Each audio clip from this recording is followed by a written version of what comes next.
uskaltaisin väittää tulosta 8 perättäinen avausvoitto.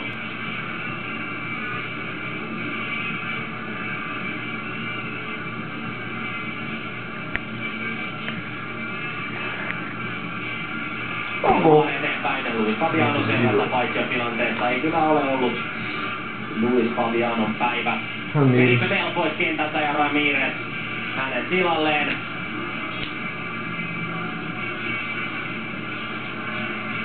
Ramirezille tänään 13. maaottelu. Kuuluu vielä ihan avauksen kavereihin viime kesän Confederations Cupissa, mutta nykyään enemmänkin aloittaa pelit tuolta penkin puolelta.